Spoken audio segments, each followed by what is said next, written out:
6.5%, was it? Is that what the current odds are of the Stanley Cup? Well, and if you look at the round-by-round progression, the Stanley Cup favorite is the Vancouver Canucks. Like, what a time to be alive! Talking you through every goalie controversy, scoring slump, and draft lottery bust, this is the C4 Podcast on CanucksHockeyBlog.com. Here they are, the best starting lineup we could afford under the salary cap. Chris, Matt, Anna, and Adam. Welcome to another episode of the C4 Canucks Hockey Podcast, brought to you by the Full Press Coverage Network and CanucksHockeyBlog.com. I'm Chris at Lightforce, joined virtually a few days later, but as always, with Anna Forsyth at A4Forsyth03. How you doing, Anna?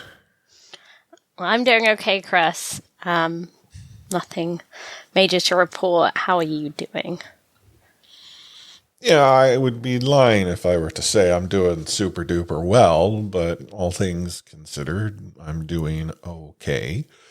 Yeah, I mean, it's without getting into the details, just having a tough time with things more important, and obviously it's impacting things like the podcast here. I mean, I wasn't really in a position for us to record normally as we would on Monday night, and that, but you know, we've made it happen. If you happen to be a patron of the show, you have a little more context, as I shared in patron chat and C4 Discord. But yeah, I mean, it's just things are things. Yeah. Hard to believe that there's things more important in the world than Canucks preseason hockey. But yeah, weirdly, enough that way, so. I mean, I'm the thing about this, and maybe I'm confused, I don't see too many people complaining about a late episode of C4 like they were complaining over the fact that the Canucks games weren't televised locally, or, you know, more importantly, having funky score bugs or whatever they're called on Canucks.com. I heard the Canucks won like 33-1 or something like that. That's what it looked like, that's for sure. Yeah, I mean, to go off the rails almost immediately, at least it was televised in some capacity. There was an Arsenal game the other day that people had zero interest in, or at least no TV networks had any interest in. So it was televised nowhere. Yeah. So there was no even highlights. Did Arsenal win? They did. I mean, it was like a League Cup game, so I can kind of understand it. But yeah, only the people in the stadium know what happened. Interesting. I would have thought any, Premiership team would have a televised match. Although I say that, and like, there ain't no way the City match against the Whitecaps years ago at the Mud Bowl would have been televised. So it might have been televised. No, actually, I don't even think it was televised here. I was going to say, I remember that happening, but. Oh God, it was surreal. I mean, I was at the match. I went with my father-in-law, and like, I had never seen, top tier players. Like, I'm not trying to take anything away from, Major League Soccer or the A-League or the Canadian Soccer League. These are the soccer leagues I sort of followed growing up. But I would never go and, falsely equate them to what we were seeing with the presence of Man City. And instead of it being turf, they bring in sod that they lay on top of the turf. And, in good Vancouver fashion, we get a good old soaking a couple days before the match, including the day of. And then they still proceed to play on the sod that's laying on top of, like, I think they'd even put boards down. So, like, essentially, it would be like trying to play soccer in a hockey rink with grass on top. Like, the water doesn't go anywhere. It's not naturally draining. It's just, Yeah, that sounds bad. I did see the Whitecaps play Crystal Palace a couple of years ago. From a suite, no less. The City of Vancouver's suite. Aren't you swanky? But, yeah, it was a good time. But, yeah, even the Crystal Palace second team or third team or whoever it was on the park, pretty much, they're playing a different sport. Let's just put it that way. Yeah, I think that was in 2014, because there was a season that I didn't have tickets, and as a result, no. I don't think so. Because I only moved back in 2015, so. Oh, really? That maybe. But who knows? Okay. Well, I mean, because I know, 2014 I didn't have tickets because that was the year I got married, and I had an issue with the Whitecaps and sort of my treatment as a season ticket holder earlier on. Yeah. But anyway, I just know I didn't go to that match. Mm-hmm.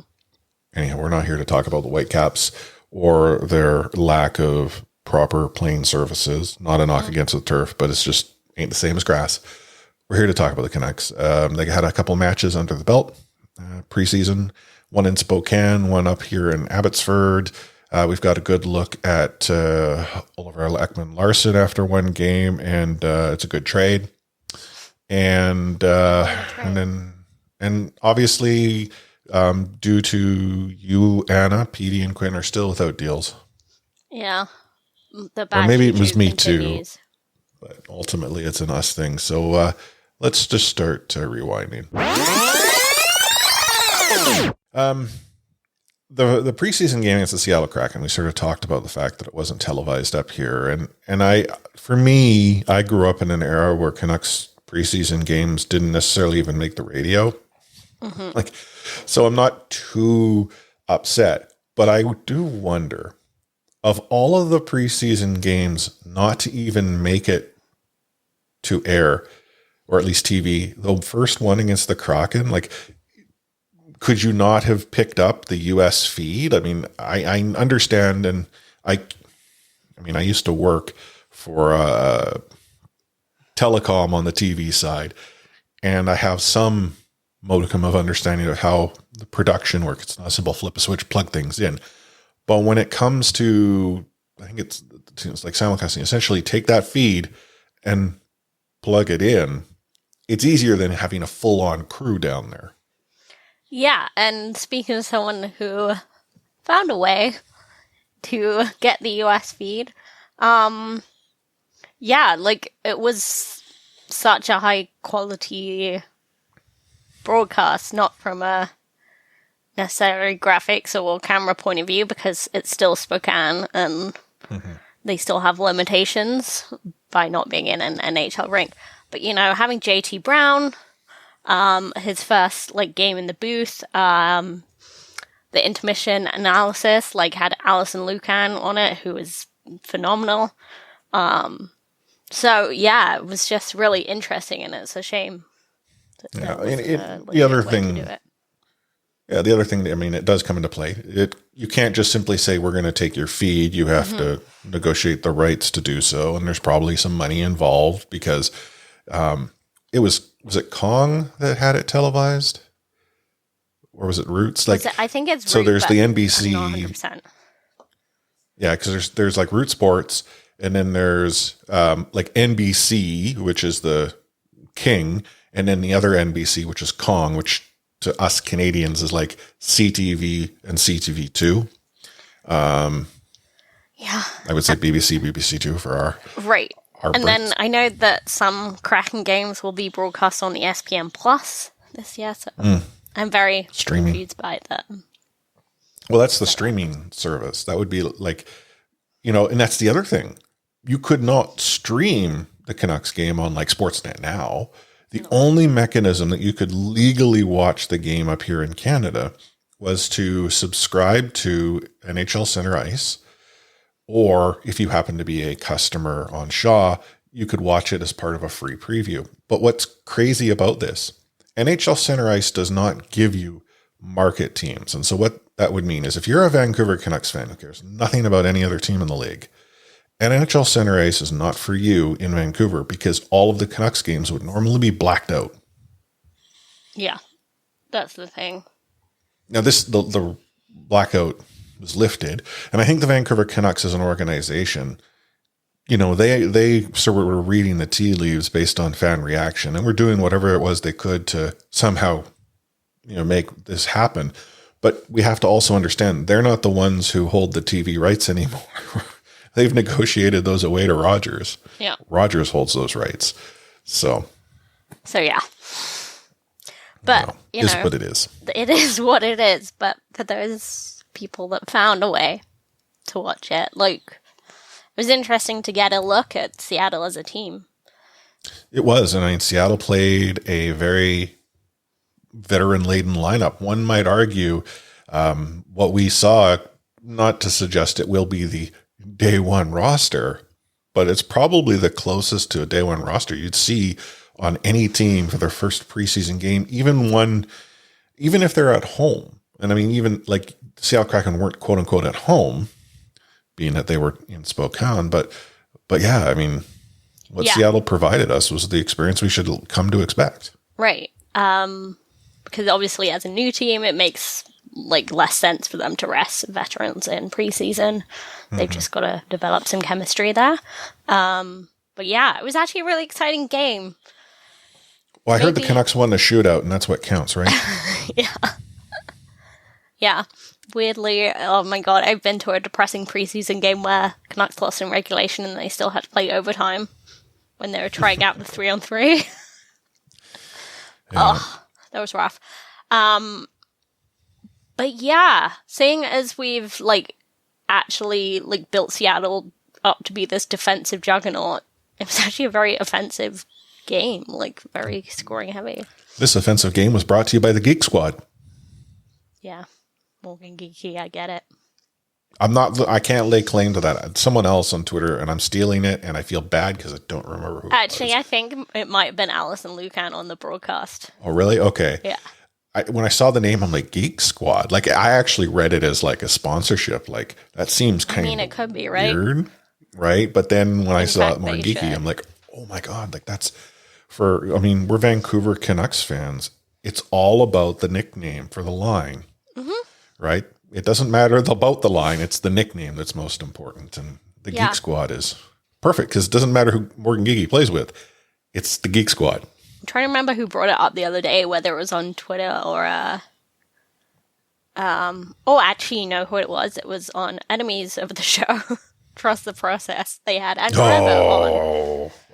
And they were talking about the Amex line.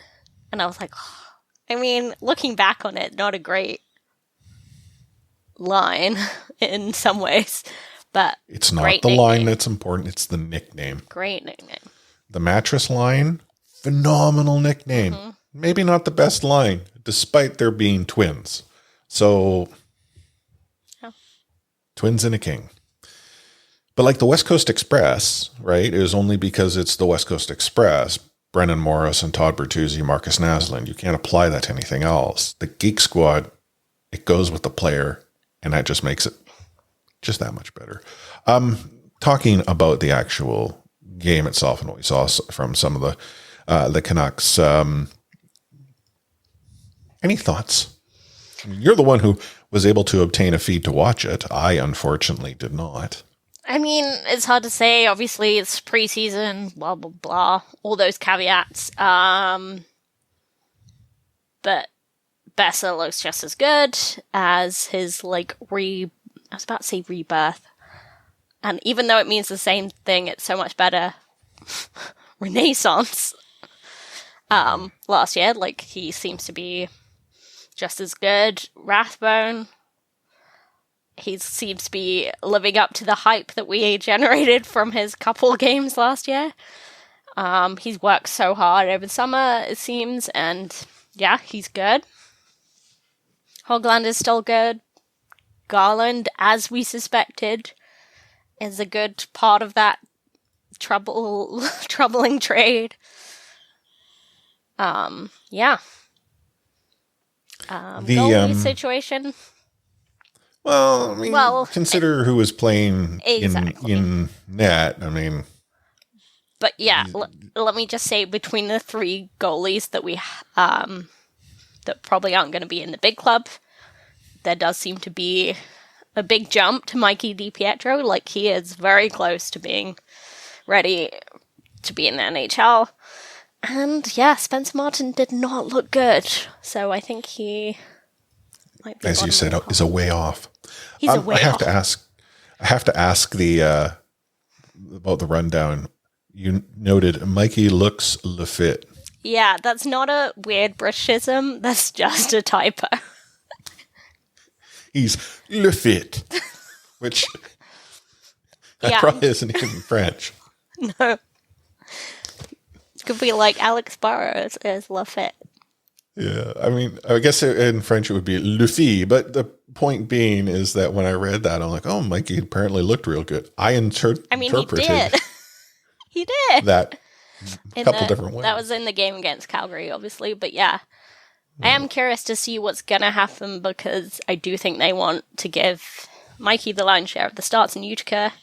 Mm-hmm. And then, who do they have backing him up? Do they have Seelovs or Martin?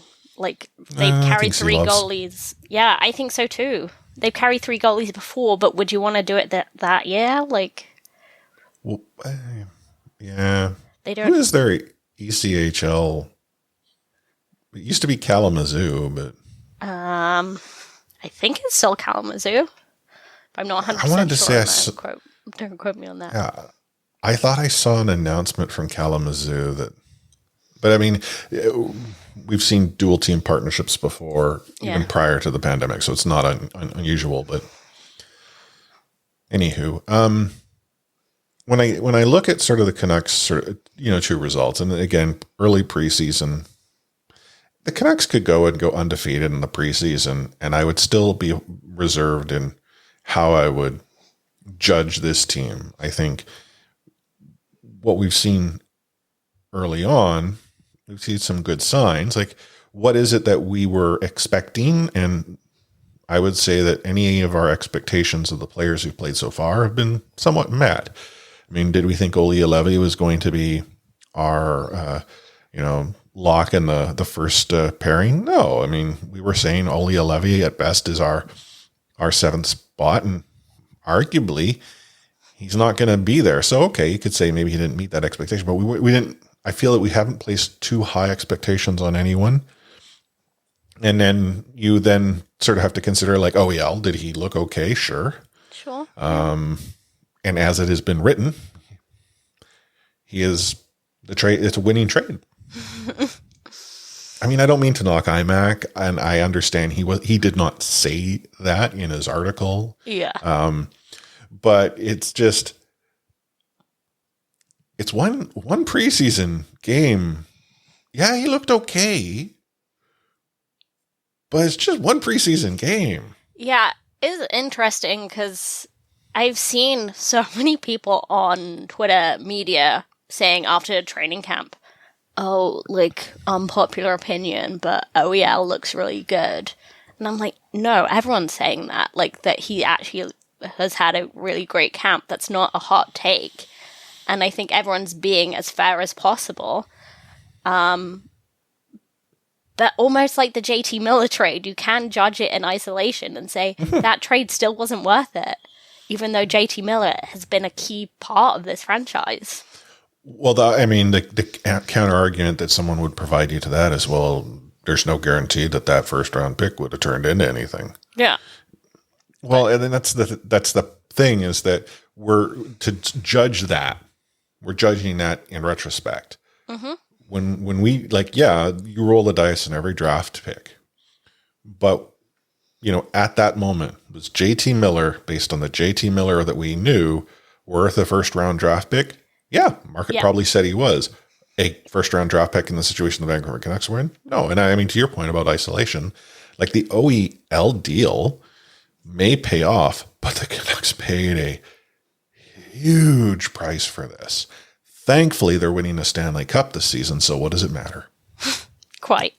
As we've said, team playoffs, team Stanley Cup. We're very positive. But, yeah, I will continue to hope that OEL performs well and above and beyond our expectations. But yeah, you can't get around that contract. Yeah. Talking about the game in Abbotsford, though, we had some fans in the stands. It was nice to actually see people. I mean, I do look forward to a time where I'll feel comfortable in going into a fan-driven event. I'm not quite there yet. Yeah, fair.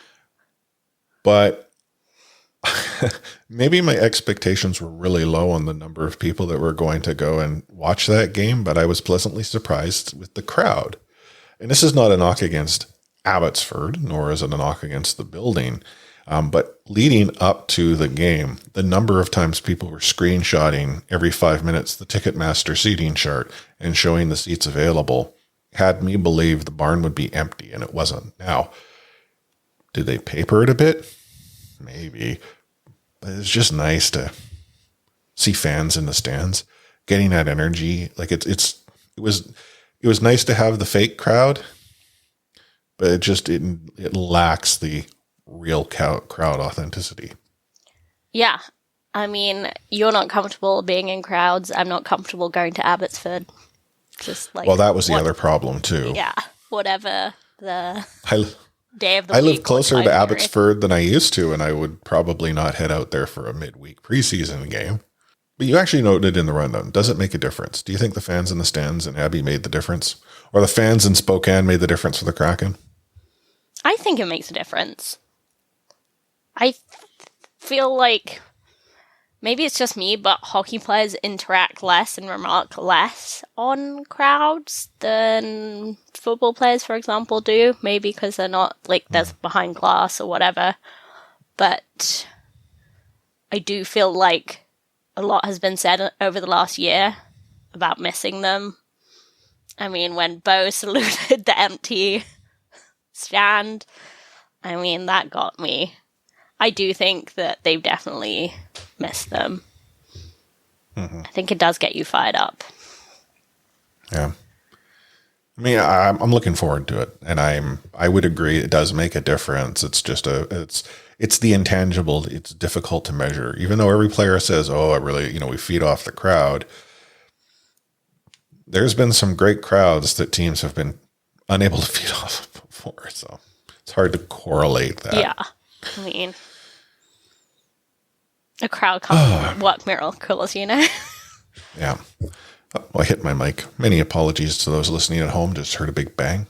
I wanted to actually we were going to get into half full, half empty where we were going to talk about the contract, but I thought what we could do is we could talk about the contract now and then talk about some other things that have developed since we were going to record.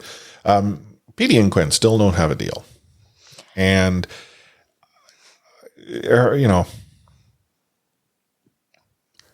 I'm kind of wondering, what is the impetus for these two players to decide we want to play? Because if the Vancouver Canucks come out of this by saying, well, you guys can sit if you want and we're not going to bring you back, and the players fold, that's a win for Trader Jim. Like, it's almost shrewd, and it would be a level of shrewdness that I would not have expected from him. I still feel the two players have all of the power, despite the fact the team holding their rights in such a way that should take that away. Yeah. But where do you think this all sort of falls down to? I mean, I think the worst case is that you get Quinn and PD to free agency and off they go to the races. That's the thing. I guess, like, seeing a tweet, I think it was Earth tweeting today, and I actually had to check the date on the tweet because I feel like I've seen it before. Just the sides are still very far apart. When do they get to the point where the players just want to play? And the thing is, like, yeah, if this is a game of chicken, it's not this is no longer fun. And I don't believe it's, like, necessarily coming to a point yet. If it gets to next week, that's scary, right? Well, it's that game of chicken. Who's going to blink first? I still feel it's the Canucks. I mean, I feel like what negotiating position are they coming from? Yeah, it would feel like it would be such a PR disaster if they sit out any games, even a single game of the regular season. I would maybe qualify that by saying it would be a PR disaster if they sit out any games and the team does not perform. If they sit out and the team shows that they can sort of steady themselves through the storm, it actually allows the Canucks a little more room to maneuver. We've seen this before where players sit out. The pressure comes when the team itself isn't able to produce. fans will begin to go and exert pressure. And we have to consider, if there were fans in the stands last season, it is quite likely that we'd be talking about an entirely different team right now. Yeah. There is an ability for fans to affect change simply by being present and vocalizing. And no, I'm not talking about social media, and I'm not talking about media. I'm talking about people, physically in seats, visibly letting them have it. There was, I think I talked about I think it's called High Berkey or whatever, the series off of Sportsnet's YouTube channel. It's an animated thing, but they sit down with Brian Burke and they talk about, these different hockey stories. And I'm trying to think who the coach was in Toronto at the time, but ultimately they made the decision to let him go because they didn't want him to come home. That's how badly the fan experience was. People wearing their paper bags, fire the coach. Like, it was to the point where, he defined it as like almost a mercy firing. We let him go on the road so he didn't have to come back home and face the music in front of the fans. It was likely a decision that was going to happen, but it happened on the road for that reason. Last season, despite there being home games, really every game was on the road because you didn't have that fan pressure in your own barn. Yeah, I'm curious what you think, whether if Benning was fired last season or in the off season, would a new GM still be having this much trouble because they're still in the same cap situation? Right? I genuinely believe if a new GM came in, that new GM, I don't know, but if a new GM had come in between either end of season to off season, they're coming in with we are pushing the reset button. Here's the core. We're going to identify that. That's who we want. That's who we're bringing back. Everything else is expendable. Yeah. We're starting right. And that's we have to consider, we're getting into 8 years now with Jim? Mm-hmm. So you're right. Right? We're on the 8-year plan here. A new GM is not going to come in and say, oh, hey, the 8-year plan's been working out. Yeah, true. So, but you would still have to re-sign Petey and Quinn with very little cap space. I agree, but I think that they might have been prioritized. Yeah, because you need players around Petey and Quinn. Like if let's say Jim did nothing this offseason, nothing in free agency, made none of those trades, that doesn't mean that Petey and Quinn are signed. You can't wait for those two to sign before you go and build the team around them. Yeah, that I completely get. But Jim did not have that luxury that a new GM would, because the new GM knows that, hey, I've got an opportunity to go and blow things up, and I'm telling you I am, but I'm identifying the core as to which I'm bringing back, and we'll spare part it. Because this season's probably going to be a quote-unquote rough one. Yeah. Exactly, because I can always tie it back to the changes that need to be made. Jim just not in that position. And that's okay. Jim is bringing us the cup this year. You've heard it here on C4 first. No other podcast out there is saying it's a Stanley Cup contender. Actually, you know what? There's I think Sam said 148. She's going to listen to all of them, apparently. I see. Did she actually pull that number? Actually, I'm pretty sure I could go back in her tweets. Right. I think she said 148. No, I trust Sam. I don't need to question the number she came up with. She's also, funny. Oh, but anyhow. Oh, yeah. Yeah. So the long and short of it is that I do believe that we'll get them signed before the regular season, but at least one of the deals will look ugly to us. Yeah. And I would correct me if I'm wrong. Ugly is we get them to free agency. Yeah. Or unrestricted free agency, I should clear that up. My worry is, and it feels weird to differentiate, but I think we've had this discussion in Discord, on the podcast, on Twitter, that, if we could pick one player to go long term, we'd pick Pettersson.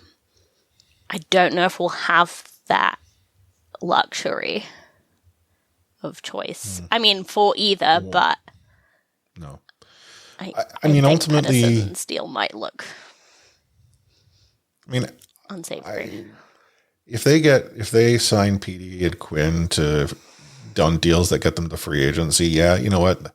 Not a good way to manage your assets. But really, what does it matter at this point?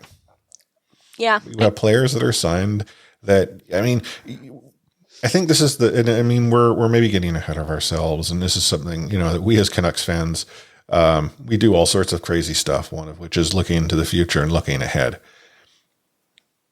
The Vancouver Canucks are in a window right now to win. Right? I mean, I think that's very clear. This is not a rebuild. It is not a retool.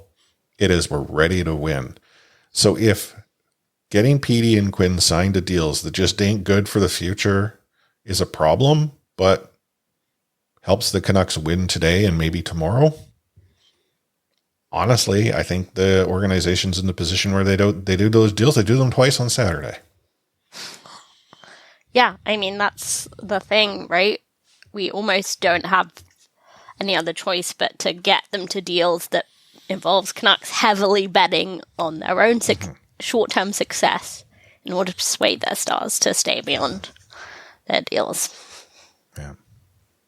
Anywho, time will tell, and who knows? We're releasing this episode on a Thursday. Maybe the deals get announced on Saturday 2 times. We'll take ourselves a short break here. You're listening to the C4 Canucks Hockey Podcast on CanucksHockeyBlog.com and the Full Press Coverage Network. Take hitting out of the game. You can't hit anymore, so don't do it. The unsportsmanlike conduct, I want to get an explanation on that. No kidding. Because how do you get suspended for unsportsmanlike conduct? Plus interference. There's no interference there. He had the puck. Now, Madison never ever did that before. Now, why did he do it? Because he was mad. Well, your early favorite for the Calder Trophy, that's for sure. Elias Pettersson, you might even say your early favorite for the Hart Trophy. Just to get back to your question, Elias is going to play plenty. He didn't play. He's going to get a lot of power play time. And, yeah, I'm concerned about our offense. We lost 2 100-point players, and we've got to find a way to score.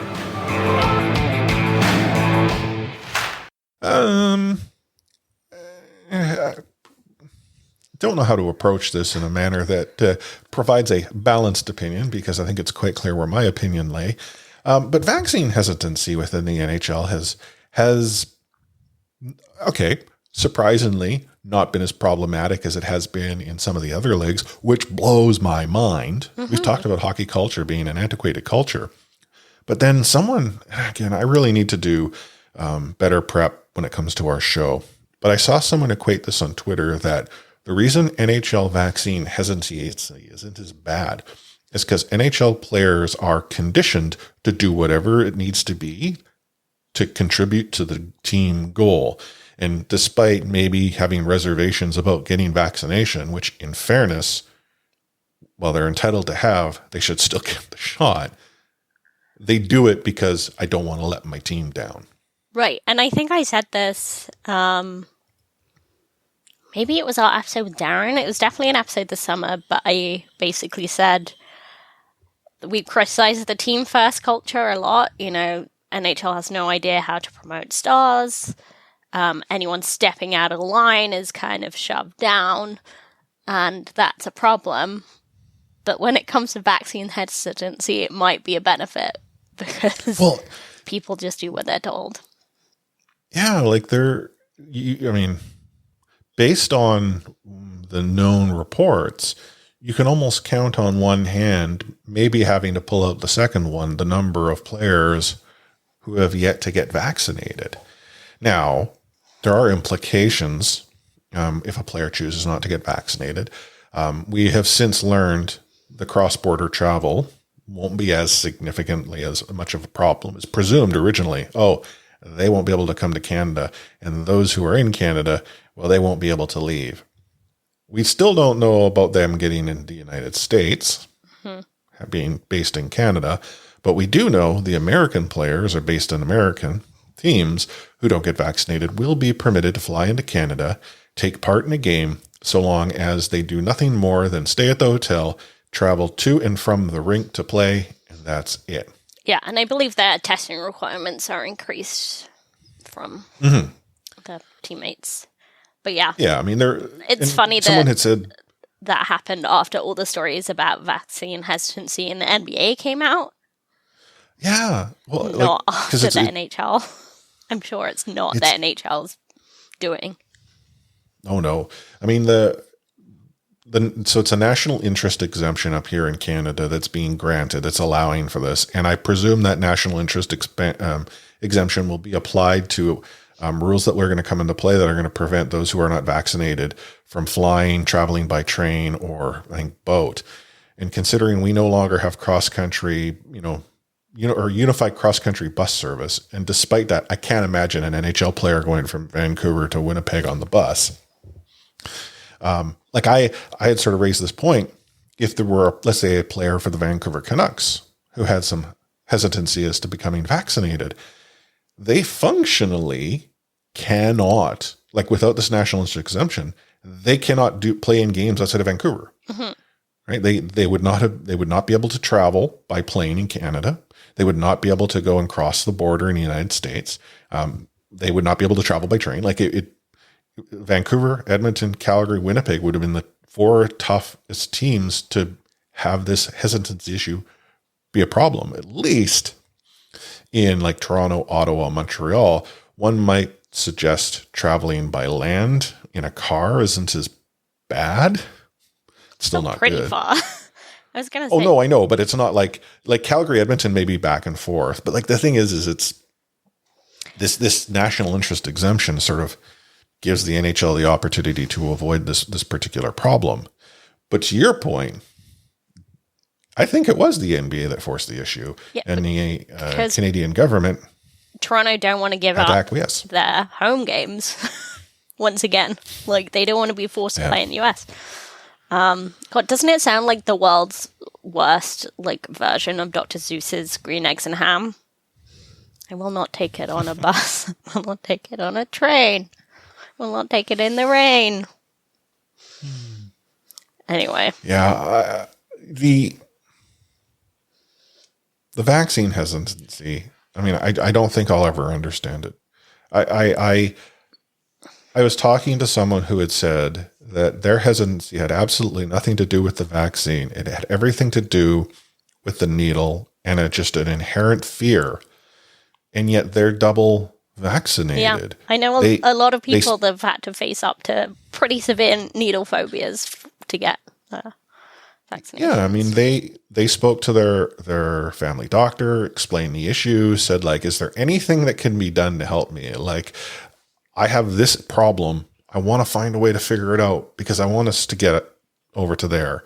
And that's the thing. And there are, I'm simplifying. There are probably many situations where someone is physically unable to get it. Maybe there is an allergy of some sort. I'm not an epidemiologist. I'm not an allergist.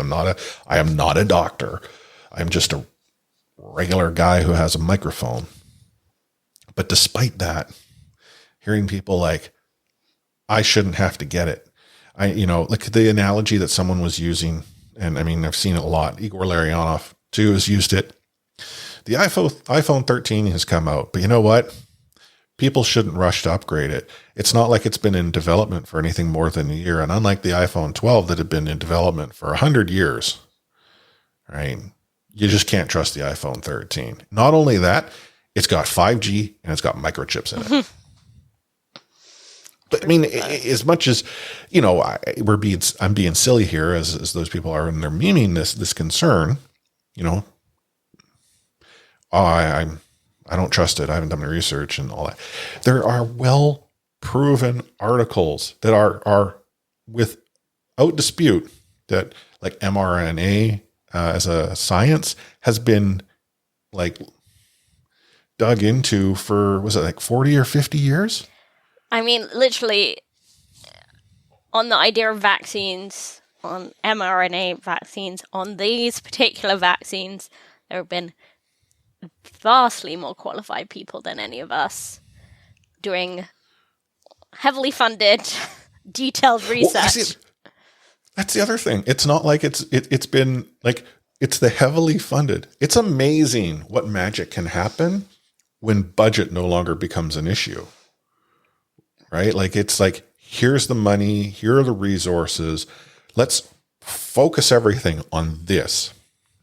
I kid you not. If the Vancouver Canucks had an unlimited budget and had all the resources in the world that they needed, Jim Benning could have had 8 Stanley Cups by now. Yeah. Anyhow, I digress. Anyway, I guess what we're trying to say is, if you don't want to get the vaccine, like, I'd be perfectly happy to not have you on our team. And I think pretty much the team is saying that too. Well, I mean, I think we talked about this, was it last episode, where Bo came out and said, hey, I've had it. And, you know, like, I don't think there was anyone stronger than him who came out and said, get vaccinated. And we're now seeing sort of in the NBA where there are players who are making statements, unfortunately, on both the hesitancy as well as the vaccination side. But the point being is that I am, back to my original statement, I am shocked the NHL is one of the North American pro leagues that's actually leading the charge when it comes to vaccination. Yeah.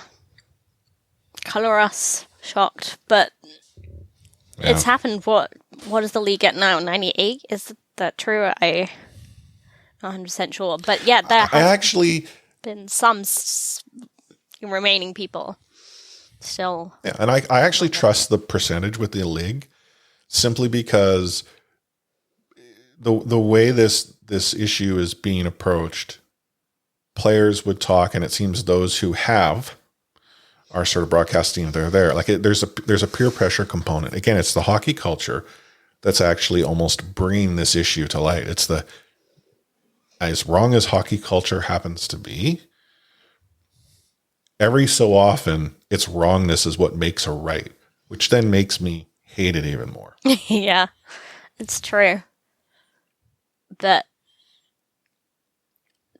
the idea that you would just put your concerns ahead of like the health of, you know, teammates, staff, fans, just seems crazy to me. But yeah, but hey, I mean, this is the thing. If a player were to make that choice, they're more than able to choose to protect themselves. I mean, I think it would be wrong for us to suggest that players should not make a decision for themselves, but understand that there are, like, if you choose to protect yourself, like I'll use like Eichel, for instance, who's saying, I want a second opinion. I may need surgery. Here's a situation that I'm in. I support his desire to do that, but he also realizes there's an implication to his ability to continue to play hockey, right? Like there's an impact there. I know I'm. Yeah, and I would say it's a completely different issue because, yes, I understand the comparison in that it's like personal health. But yeah, your personal health, it doesn't affect the health of others. So Jack Eichel's decision doesn't. And and that's the thing is with Jack. And like I was going to say, like with Jack, he's making a decision that's for him, and I will never take away a player's ability to take away their own choice. But in Jack's situation, his decision, you're right, does not impact any other player. And I guess the argument would be that between Jack Eichel and his employers is that his decision may impact the rest of the team due to like his ability to play, which obviously is less serious than players' health. And Jack Eichel is arguing that for his own health and longevity in playing, he's trying to make his own personal decision, and I think they should have that ability. Yeah, and I think that's sort of where I'm saying, and I know it sounds like I'm trying to sit on the fence. No, I personally, if I get vaccinated, don't want to get vaccinated, don't play. Yeah, I'm okay with that. If the Vancouver Canucks were to have had that hard line, that's fine. And you know what? All the power to all of you that have chosen not to get vaccinated. I think you're all wrong. But I'm not, like, that's all I can do. Yeah. And again, want to preface this with, I'm not a doctor, but I did stay in a Holiday Inn once. I think we've had this conversation. The Holiday Inn Express ad that we saw all the time over here didn't translate. Essentially, the ad campaign was, I'm not a doctor, but I stayed on the Holiday Inn Express once. And the implied, presence was that then qualified you because it was such a great experience in a Holiday Inn Express. I see. Yeah, sorry, I completely blanked that. I do not remember that conversation. But I will say that, if anything, players that are consistently gathering in large groups, spending a lot of time around each other, pretty much getting up close and personal, swapping bodily fluids, would want to be the most protected they could be. Oh gosh, Sharon, yeah. And I think, and we're to our point about the Canucks have, as I think as a team, it said, hey, especially the players who were here last year. Yeah. Yeah. This is the way it needs to be. So, the other thing that I wanted to touch on was something that actually happened today. For those that may not be aware, maybe you're just not, you're a listener of ours, but you're not based here in Vancouver, or maybe in Canada. One of the local, the only local sports radio station, Sportsnet 650 had some changes today. The two people that were impacted, three actually, with Adam Forsyth, but with Scott Rintoul, Karen Sermon, and Adam Forsyth, Rogers decided to let them go. And in its place, they've elected to bring in Jeff Merrick and Nick Kyprios in a nationally broadcasted show that's going to be based out of Toronto. Shocker. I'm not going to get onto the whole, Toronto center of the universe argument. And I, from a broadcast perspective, can see why the business is saying, oh, this makes better sense because it's, one, cheaper to have a centralized broadcast location. Two, we're going across all of our networks. And three, we're catering to our largest market. It's the one that brings us the most money. But that's a slap in the face to the markets that have been hit by this. Like Calgary and Vancouver had access to Scott Rintoul, who I feel is, and there are some really good people in local media, but Scott Rintoul is the nicest, most respectful person that I have known in local sports media. Like I talked about this on Twitter today. When C4 launched, we talk about it, how it was Clay and I huddled around a microphone in the den of my condo. And so we were your quote unquote, basement bloggers. Mm-hmm. We didn't qualify for that because Clay and I were a little bit older, both had families, lived, independently, but here we are starting off and I reached out to Scott Rintoul, and without question, sure, I'd love to help. And the thing is that story that I share is not the only time where he said that. Like, how many times today, and I, would challenge people to go and look, did you see oh yeah, I reached out to Scott for this and he was there to help? Or I think it was Georgia was saying that Scott would reach out all the time, checking in, calling, are you okay? Are things going well? What can I do to help? And that was Scott. He didn't do it to loud fanfare. Mm-hmm.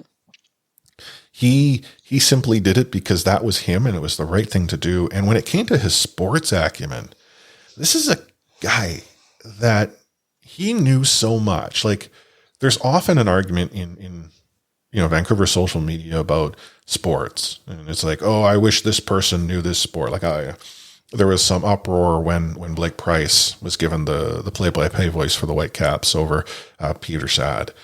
And, oh, I wish, I don't want Blake because he doesn't know soccer. He's a hockey man first. First of all, that's coming from someone who doesn't absolutely know Blake whatsoever. But the point is that any of these types of asinine arguments that would be raised were never raised with Scotty because he simply knew his subject matter so well and he dealt with it in such a respectful manner. The fact that he is no longer on our local airwaves speaks so poorly of Rogers and their decision-making process. And I'm not trying to take anything away from Karen Sermon, who's been away due to some health issues, or Adam Forsyth, who was doing double duty, doing Sportsnet 60 and News 1130. It's just corporate sports media is sick. Yeah. And it's not the people and the talent that are on air. It's those who are making the decisions. It needs to evolve. It needs to embrace change. And so long as it continues to not do that, it's not going to turn around. Like, I am more than likely to tune into a live streamed experience than I probably will here at home flip the radio on. Even less so now that the people who I trust, I can't even listen to. And this is nothing against Kiprios and Merrick. Quite frankly, there's nothing about them that says, Chris, tune in. Yeah, I mean, I feel like sports media, like local media, are being asked to do more and more and more in their jobs, like write the stories, tweet all the time, create video content, and yet their bosses are doing less and less, and everything's just becoming more and more generic. And this is just another sign that central sport media do not understand Vancouver whatsoever. No, and you look at the conversation as much as, and I'll use the Canucks Twitter as an example. People complain about Canucks Twitter all the time. Hell, Elliot Friedman has such a special relationship with Canucks Twitter that Canucks Twitter regularly makes the 31 thoughts. Oh, is it 32 now? I guess it will be 32. Yeah. If you can add another thought to your head. The thing about this is that Canucks Twitter, as problematic as it might be, is a sign of something that I think many other markets would love to have: an engaged audience, an engaged fan base, a fan base that's more than willing to argue over who's going to have the number 7 spot on the Vancouver Canucks blue line after one preseason game. Yeah. Sports matters to us. And I'm talking about just the Canucks. Sports matters to many people beyond the Canucks. Whitecaps, Lions, Canadians. Heck, right now there's an argument between Blue Jays fans and Mariners fans. Neither of those two teams is a Vancouver team. And I'm not going to suggest that the fan bases rival that of, let's say, the Canucks. Mm-hmm. But the point is they exist here. And the problem has never been the people. It's been finding a way to engage these fans where they are. The traditional way hasn't been doing it. I think this reason why Sekeres and Price have done so well since they've gone sort of to the virtual. I mean, like what we're seeing from them, and I think it's now Go Goat Sports, I think is the overarching brand, is embracing where people happen to be and providing them more of what it is they want and what they want to hear. Yeah. I think that's where we'll see Scotty wind up, but I mean, as the success of Team 1040 operating outside of official channels, as in not having the rights, showed, like, the people and the smarts are there. They get the audience. They just aren't being given the right channels to do it, which is such a shame. And that, let's be real. And if 650 were to lose the rights to the Vancouver Canucks, I don't believe the radio station lives. Yeah, 100%. Right? I mean, 1040, as you pointed out, like I still can't get over the fact that they pulled the plug on 1040. Like the moment they pulled the plug on 1040, like 650, the writing was on the wall. The rating, like you look at the ratings numbers, 1040 was pulling better numbers. Exactly, this is, again, not the people behind the microphone. It's the ability for 1040 to try it. Like it was the work of the people behind the microphone. Like Rob Fay hustled his butt off. Mm-hmm. And now he's just hustling his butt off for his own, and he's doing so well. Like people gravitate towards that. And someone else said, "Oh, it's all the podcasts. There's too many podcasts." I'm like, I'm sorry. There ain't no way that any one of these Vancouver Canucks podcasts that exists is the reason why 1040 or 650 aren't on the air. I would love to take credit for us having such amazing pull, but that's not the case. We're simply two people, two fans. And what we provide is completely different than what you'll get off a Sekeres and Price podcast or live stream or Donnie and Dolly, who have both podcast, live stream, and TV. Like, I think we're going to see more of that transformation. And I genuinely wonder if there's now a desire to have like an independent sports, whatever it might be. Like if you have your shows bringing the advertisers in, I think Sakaris and Price are proving that, having done what they've done, there's an ability to monetize that in a manner that makes it sustainable, get more of those pieces in place. I think that's when Vancouver is then no longer beholden to someone who's in an entirely different market and just doesn't understand the area. Yeah. Anyhow, I was upset when I saw that. I mean, I've been upset for all the different reasons. No, it's definitely it's bad news. I mean, yeah, I like to call Adam Forsyth the crazy branch of the family. That's why he has an extra E, because he's crazy. But well, I mean, you can't argue with that. He definitely is, but he's a hardworking dude, and him as well as Karen and Scotty. It's just a real shame. Yeah. Especially considering they were asked to go in and essentially create content in two different markets. Mm-hmm. Like Vancouver and Calgary have very little similarity between the two when it comes to sports. Outside of the fact they have teams in the CFL and in the NHL. But look, yeah, you're right. Culture is different. And yet, based on what I been reading today and what I have heard, they were doing it so well that each sort of market viewed them as being part of it. Yeah. And yet that's like, you're telling me that someone who's able to go and bring these two markets closer and like they're completely different. You don't have space from corporate greed. I've had enough of it. Same. Oh, anywho, as we look to wrap up the show, we got a text message. Now, for those of you who weren't aware, yes, we have a phone line. You can send us text messages or you can leave us voicemail.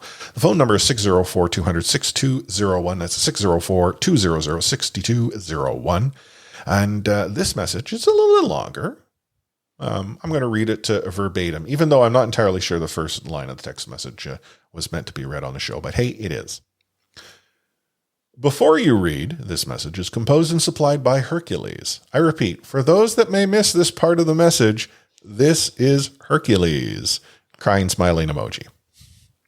I don't know. How do you pronounce the emoji part, Anna? I think that's fine. Okay. I was hoping to add to your vote of confidence section. And for that, I ask, how confident are you in Podkolzin in being a Calder finalist?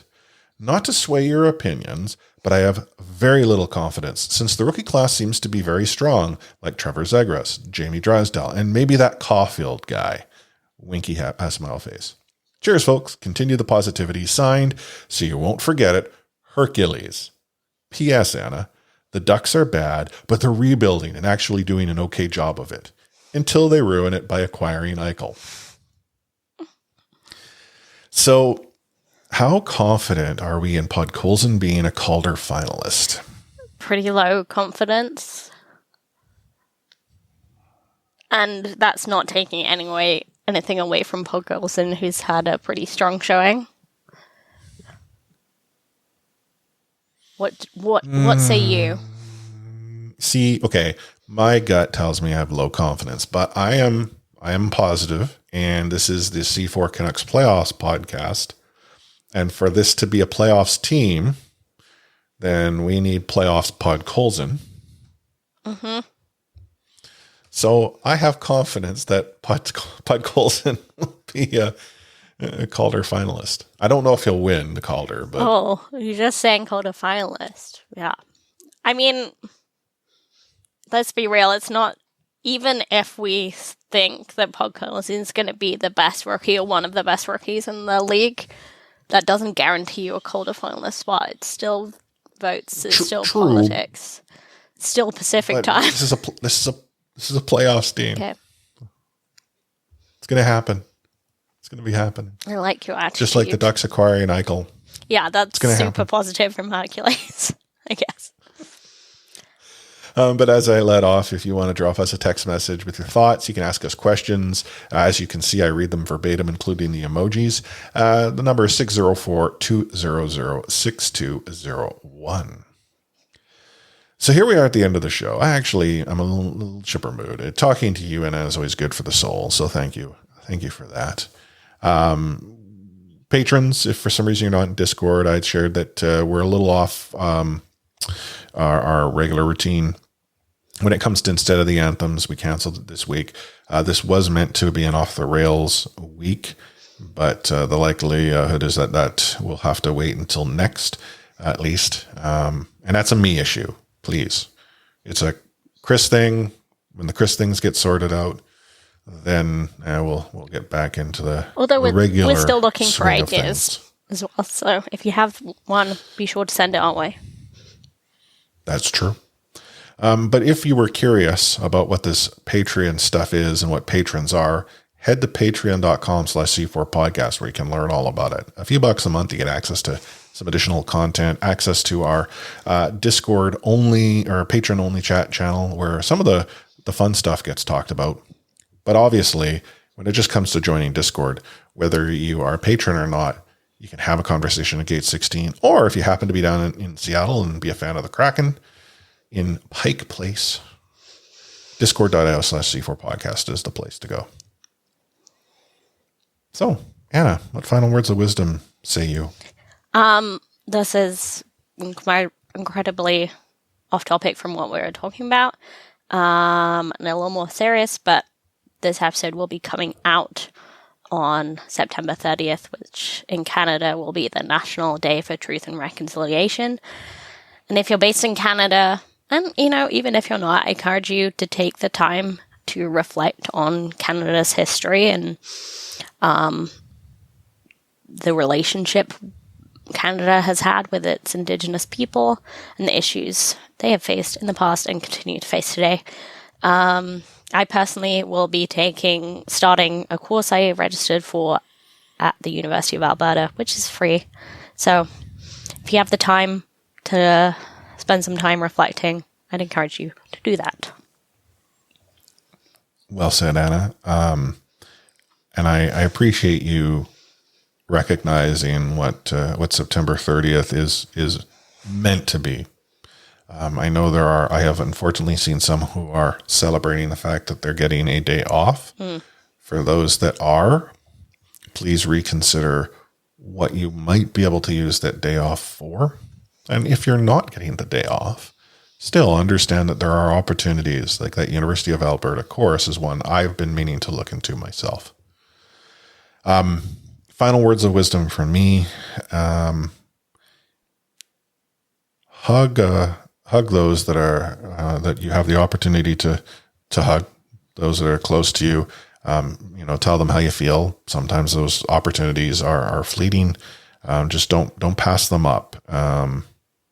So please, do what you can. I understand in the pandemic that we're in, not as easy, but just find a way to do so. You won't regret it. On behalf of Anna at A4603, myself, Chris at Lightforce, you can find the C4 Podcast on Twitter at the C4 Podcast. Make sure you follow us, say hi to us, engage with us. And if you like our show, tell somebody about it. Tell everyone about the C4 Podcast on Twitter. You see someone asking for Canucks podcasts, tell them about us. Tell them how much you hate us. But talk to them about us, because that's all we would ask. So on behalf of myself and Anna, we're out.